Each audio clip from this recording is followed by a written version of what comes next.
Okay, welcome back to the 11-foot foam kayak. Take our clamps off. And really these divots right here that it's making, it's not going to be a big deal. You know, particularly careful on, but I don't really want to spend the time to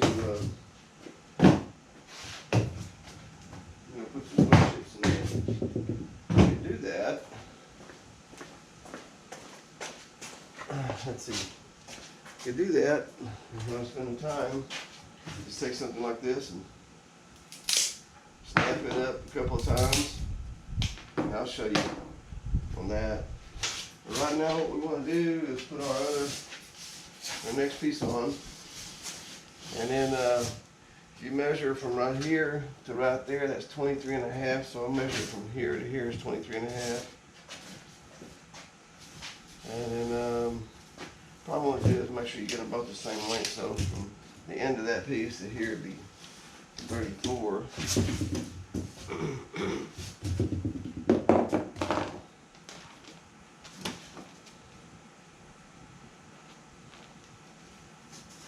I guess you wouldn't really need to measure both of these spots, but when we're done, this probably goes a long way.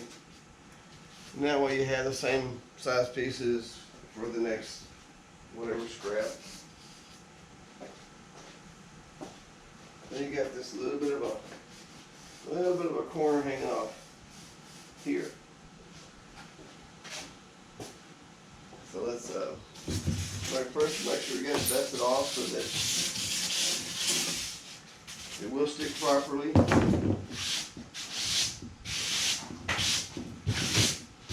Even though you cover this in PMF or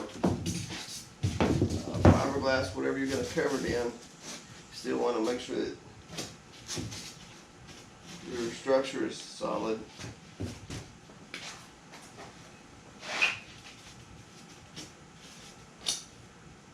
Like one of those deals where you, oh man, it's a really nice kayak, but what's up with all the, sound like they're rattling in the structure. Like, oh, I didn't really glue it together very good.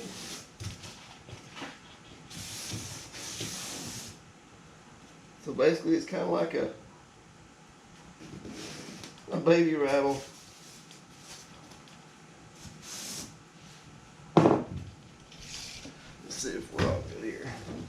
34. 34.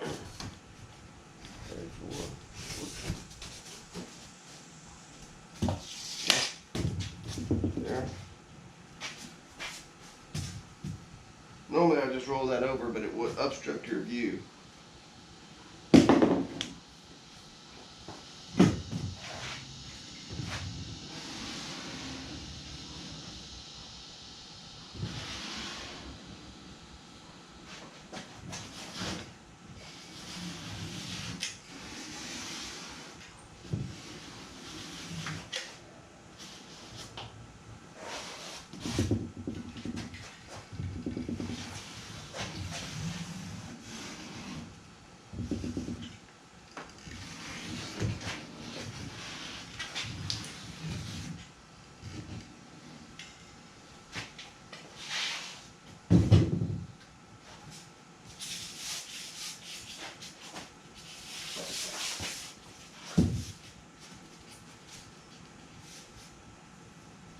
So let's start with clamping this spot here,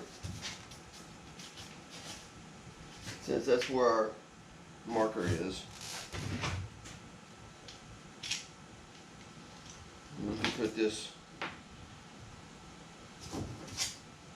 one under here, and one under there, and one under here. I'm just going to do the one like this for demonstration purposes. That's it. I'm not going to do them all that way.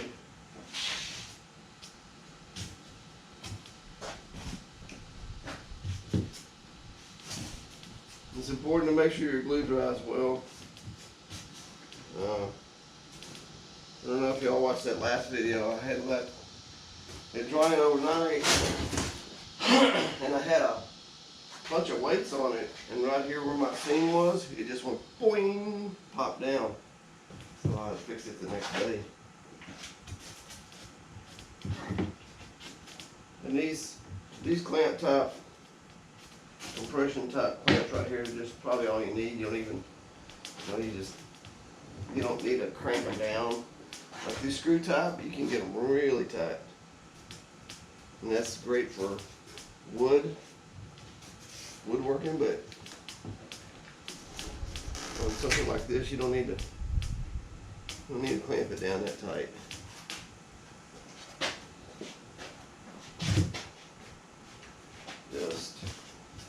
Just enough to squish the glue.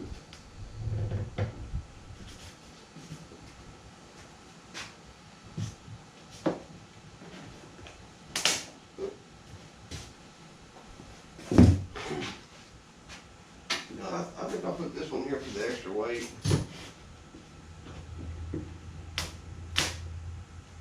And we'll put this one back here. How about that?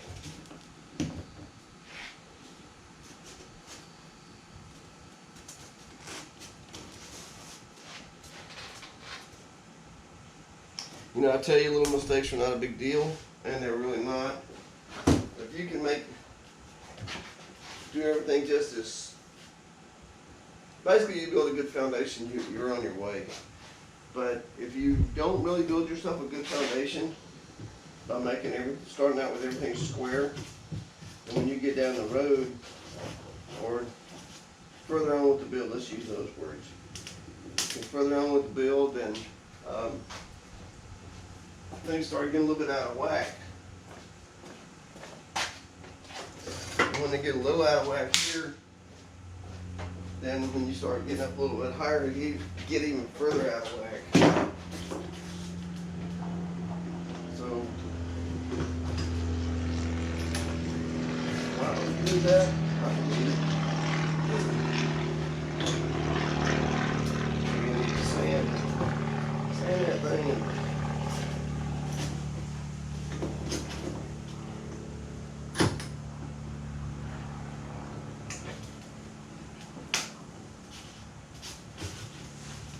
That'll be pretty much it.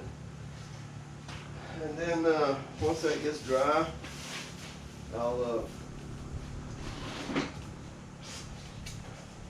sort of curve this a little bit more here. Then we'll start finishing this 3-inch wide piece out all the way around. And I want to build some, let's see here, I want to build some wood into the transom in case later on I feel like I must have a trolling motor, which I don't really foresee the need of a trolling motor. It's going to be a big boat, but if you ever change your mind, then you can get one. You'll have everything in place.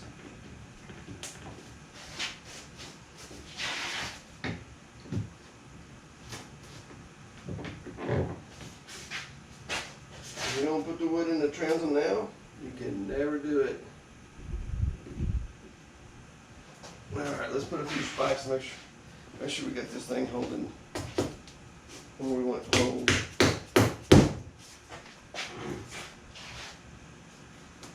And do yourself a favor when you put these spikes in, put them in the middle. Don't put them on the outer edge or the inner edge, because if you want to route out this or carve that out and put some wood in there, then when the router hits these, it just kind of makes a mess of things.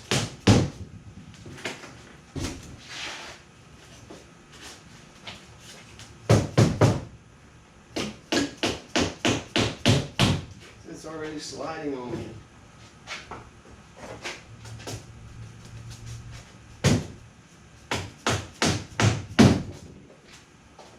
And I thought about making one of those